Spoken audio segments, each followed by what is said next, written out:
आज की इस वीडियो में हम लोग क्लास 10th एक्सरसाइज 2 जिसका नाम है बहुपद, इंग्लिश में पोलिनोमियल कहते हैं, इसके बेसिक कंसेप्ट को समझने वाले हैं।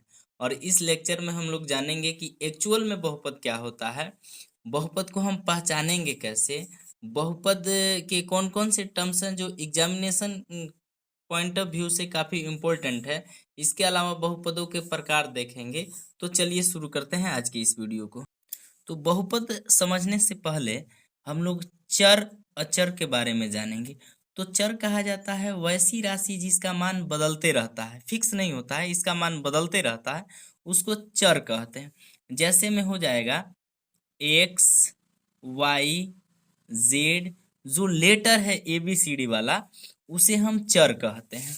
अचर किसे कहते हैं? तो अचर कहते हैं जिसका मान नहीं बदलता है, फिक्स होता है, नियत होता है।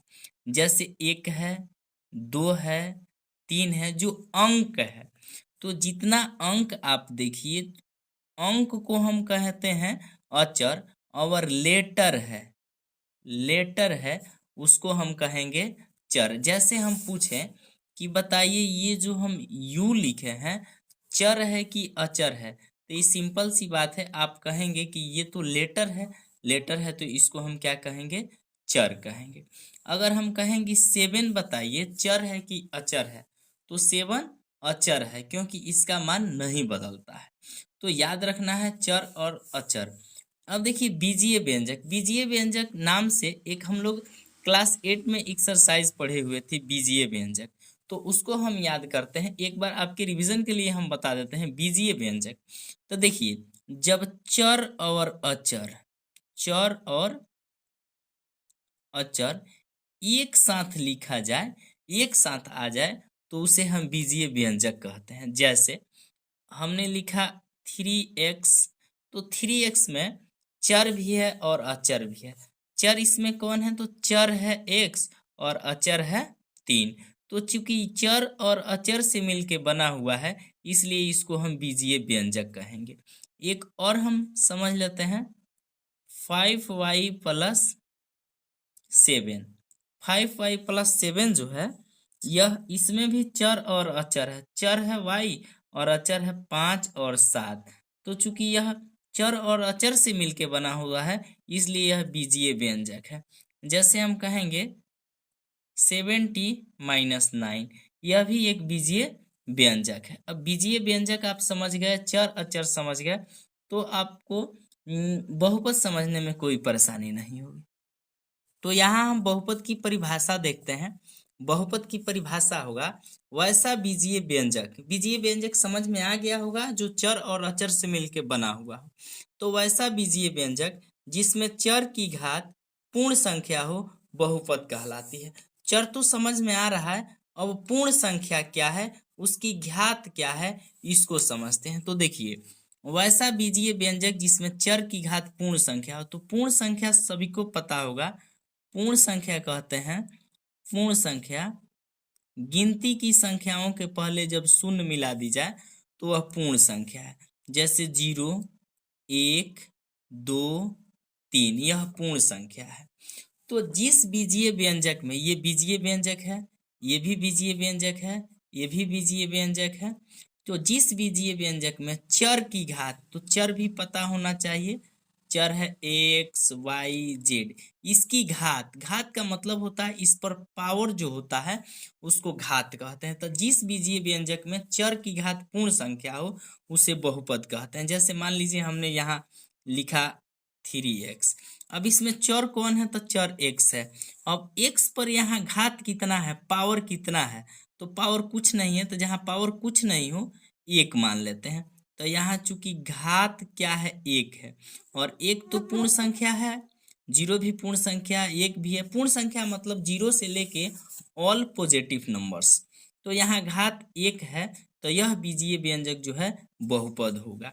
एक और हम समझते हैं, 5x² प्लस 7x माइनस 9, यह बीजीय व्यंजक है क्योंकि चर और अचर से मिला हुआ है। अब इसकी घात देखनी है, किसकी घात? तो चर की घात। तो चर यहाँ x है, तो x की घात यहाँ 2 है, और यहाँ x की घात 1 है।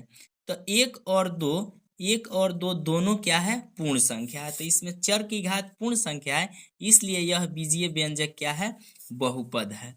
तो देखिए अगर क्या होगा तो वह बहुपद नहीं होगा। अगर चर की घात मान लीजिए माइनस में हो गया, अंडर रूट में हो गया, दशमलव में हो गया, बटा में हो गया, तो बहुपद नहीं होगा। क्यों? क्योंकि माइनस वाली संख्या पूर्ण संख्या नहीं होती है, रूट वाली संख्या पूर्ण संख्या नहीं होती है, डेसिमल की संख्या पूर्ण संख्या नहीं होती है। जैसे मान लिया दे दिया है कि 3x के पावर 1/2 प्लस 4x प्लस 6, तो यहाँ चर x है और x की घात 1/2 है। 1/2 तो भाई पूर्ण संख्या नहीं है, इसलिए यह बीजीय व्यंजक बहुपद नहीं है। अगर मान लिए दिया है x स्क्वायर प्लस 3x के पावर 1.5 माइनस 9, तो जो चर है x यहाँ तो ठीक है 2 है, पूर्ण संख्या है, यहाँ 1.5 है, यह पूर्ण संख्या नहीं है, इसलिए यह क्या है, बहुपद नहीं है। एक और हम लिख देते हैं, यहाँ मान लीजिए हम लिख दिए कि 5/x प्लस 6, तो x नीचे बटा में है, ऊपर जाएगा तो x के पावर हो जाएगा -1, तो माइनस तो पूर्ण संख्या नहीं, इसलिए यह बहुपद नहीं है। अब हमको लगता है कि आपको बहुपद का कंसेप्ट अच्छा से समझ में आ गया होगा। तो यही परिभाषा है कि वैसा बीजीय व्यंजक जिसमें चर की घात पूर्ण संख्या हो बहुपद कहलाता है। जैसे x के पावर 2 प्लस 5, यहाँ चर 2 है और 2 का घात 2 है जो कि पूर्ण संख्या है, इसलिए यह बहुपद है। यहाँ x की घात 2 है, पूर्ण संख्या, यह भी बहुपद है। यहाँ x की घात 2 है, 3 है, यहाँ 2 है, ये भी बहुपद है।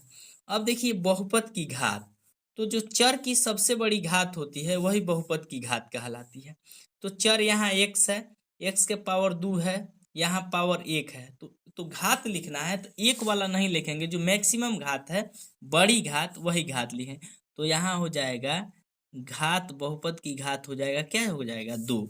यहाँ देखते हैं, इसमें बहुपद की घात लिखना है, तो यहाँ घात 3 है, यहाँ घात 2 है, यहाँ कुछ नहीं है तो 1 है।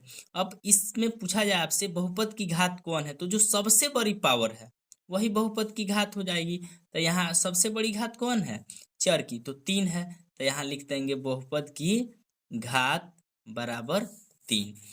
यहाँ देखते हैं एक बहुपद दिया हुआ है 7y के पावर 6 माइनस 3/2 y के पावर 4 प्लस y माइनस 8। इसमें जो चर की सब चर क्या है, तो चर y है। y की मैक्सिमम घात क्या है, तो मैक्सिमम घात 6 है, तो यहाँ बहुपद की घात क्या हो जाएगा, 6 हो जाएगा। आगे है बहुपदों के प्रकार। तो एक होता है रैखिक बहुपद, तो वैसा बहुपद जिसमें घात 1 हो, चर की घात 1 हो। सिंपल भाषा में समझिए, एक घात वाले बहुपद को रैखिक बहुपद कहते हैं। जैसे 3x - 1, यहाँ घात 1 है तो ये रैखिक बहुपद है। यहाँ भी घात 1 है, रैखिक बहुपद है। यहाँ भी चर की घात 1 है तो रैखिक बहुपद है। जिसमें जिसमें घात 1 हो, एक घात वाले बहुपद को रैखिक बहुपद कहते हैं। अगला है द्विघात बहुपद, तो 2 घात वाले बहुपद को द्विघात बहुपद कहते हैं। नाम से ही क्लियर है, द्विघात, जिस बहुपद की घात 2 हो द्विघात बहुपद कहते हैं। यहाँ 2 घात है, यहाँ भी 2 घात है। एक है त्रिघात बहुपद, 3 घात वाले बहुपद को त्रिघात बहुपद कहते हैं। घात 3 है, त्रिघात बहुपद है। यहाँ भी घात 3 है, त्रिघात बहुपद है।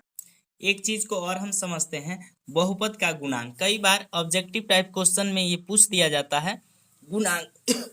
तो गुणांक का मतलब होता है किसी भी पद में उससे जिस संख्या से गुणा किया हुआ है, गुणांक का मतलब होता है गुणा का अंक। जैसे मान लीजिए दिया है 6x² माइनस 7x प्लस 5 में कहेगा x² का गुणांक, तो यहाँ देखेंगे कि यहाँ x² है, यहाँ x² है, तो x² में किस अंक से गुना किया है, तो 6 से गुना किया है। आज नहीं तो x² के साथ जो पद है, x² को छोड़ने के बाद जो भी बचता है वही उसका गुणांक है। तो x² यदि हम छोड़ देंगे तो बचेगा 6, तो यहाँ x² का गुणांक हो जाएगा 6। यहाँ देखिए -π/2 x² प्लस 6x माइनस 9 में x का गुणांक, तो इसमें ढूंढेंगे x कहाँ है, तो x यहाँ है, और इसमें x में किस अंक से गुना किया हुआ है, तो 6 से गुना किया हुआ है, तो x का गुणांक हो जाएगा, यहाँ भी 6 हो जाएगा। अगला है -x³ प्लस 6x माइनस 5/2 2 में एक्स क्यू का गुणांक, तो इस पद में ढूंढेंगे कि एक्स क्यू कहाँ है, तो एक्स क्यू तो यहाँ है, और एक्स क्यू के पहले क्या है, एक्स क्यू में किस संख्या से गुणा किया हुआ है, तो कोई अंक यहाँ नहीं है, केवल माइनस है, तो कोई अंक नहीं रहता है तो वहाँ एक मान लिया जाता है, तो -1 हो जाएगा, इसका गुणांक क्या होगा, -1 होगा। अब देखिए -2xy प्लस 6 में x का गुणांक, तो देखेंगे कि x कहाँ है, x यहाँ है, तो इसमें किन किन संख्या से गुना किया हुआ है, तो -2 से और y से, तो x का गुणांक हो जाएगा -2y, -2y। अब हम लोग 2.1 शुरू करते हैं। अगले अध्याय में 2.2 में मैं बताऊंगा कि रैखिक बहुपद का सामान्य रूप क्या होता है, द्विघात बहुपद का सामान्य रूप क्या होता है। अभी आपको ये जान लेना है कि जो रैखिक बहुपद होता है उसके एक शून्यक होते हैं। अगले एक्सरसाइज में शून्यक का अर्थ भी बताएंगे, तो अभी ध्यान रखना है कि रैखिक बहुपद के एक शून्यक होते हैं, द्विघात बहुपद के 2 शून्यक होते हैं, और त्रिघात बहुपद के 3 शून्यक होते हैं। तो यहाँ देखिए जो रैखिक बहुपद होता है उसका ग्राफ जब हम खींचते हैं ग्राफ, तो ग्राफ उसका सरल रेखा प्राप्त होता है, किसका, रैखिक बहुपद का। वही अगर द्विघात बहुपद हम बात करें द्विघात बहुपद की, तो द्विघात बहुपद का जब हम ग्राफ खींचते हैं तो यू आकार का ग्राफ हमें मिलता है, ऐसे नहीं तो ऐसे, और इसको बोला जाता है परवलयकार, पराबोलिक। क्या बोला जाता है, परवलयकार। तो दो चीजें हमें समझ में आनी चाहिए, एक तो है कि रैखिक बहुपद के शून्यक एक होते हैं और उसका ग्राफ सरल रेखा होता है, द्विघात बहुपद के 2 शून्यक होते हैं और इसका ग्राफ जो होता है परवलयकार होता है। आगे हम लोग प्रश्नावली 2.1 के प्रश्नों को देखते हैं। कह रहा है किसी बहुपद पी एफ एक्स के लिए y बराबर पी एफ एक्स का ग्राफ नीचे आकृति 2.10 में दिया गया है, प्रत्येक स्थिति में पी एफ एक्स के शून्यकों की संख्या ज्ञात करें। देखिए पी एफ एक्स के शून्यकों की संख्या उतना ही होगी जितना ग्राफ जो है एक्स अक्ष पर जितने बिंदुओं पर प्रतिच्छेद करता है उतना ही पी एफ एक्स के शून्यकों की संख्या होगी। तो यही एक्स अक्ष है, इसी एक्स अक्ष पर ग्राफ अगर जितने बिंदुओं पर प्रतिच्छेद करता है, तो यहाँ हम देखते हैं कि एक्स अक्ष पर यह बिंदु प्रतिच्छेद नहीं कर रहा है, एक भी बिंदु पर ये ग्राफ टच नहीं कर रहा है, इसलिए इसके शून्यकों की संख्या 0 होगी। यहाँ जो है ग्राफ, यहाँ देखते हैं एक्स अक्ष को यहाँ एक बिंदु पर प्रतिच्छेद कर रहा है, इसलिए शून्यकों की संख्या 1 होगी। यहाँ जो ग्राफ है एक्स अक्ष को एक, साफ यहाँ दिखाई देगा, 1 2 3, 3 बिंदुओं पर प्रतिच्छेद कर रहा है, तो शून्यकों की संख्या 3 होगी। तो यहाँ शून्यकों की संख्या 1 2 3, तो इसमें लिख देंगे शून्यकों की संख्या कितनी होगी, 3 होगी। आगे इसमें देखते हैं, इसमें ग्राफ जो है एक्स अक्ष को 2 बिंदुओं पर प्रतिच्छेद कर रहा है, तो इसमें शून्यकों की संख्या जो होगी, शून्यकों की संख्या कितनी होगी, 2 होगी। यहाँ हम देखते हैं ग्राफ जो है एक्स अक्ष को 1 2 3 और 4 बिंदुओं पर प्रतिच्छेद कर रही है, तो इसमें शून्यकों की संख्या कितनी होगी, 4 होगी। इसमें देख रहे हैं ग्राफ 1 2 3, 3 बिंदुओं पर, एक्स अक्ष को 3 बिंदुओं पर 1 2 3 बिंदुओं पर प्रतिच्छेद कर रही है, तो शून्यकों की संख्या कितनी होगी, 3 होगी।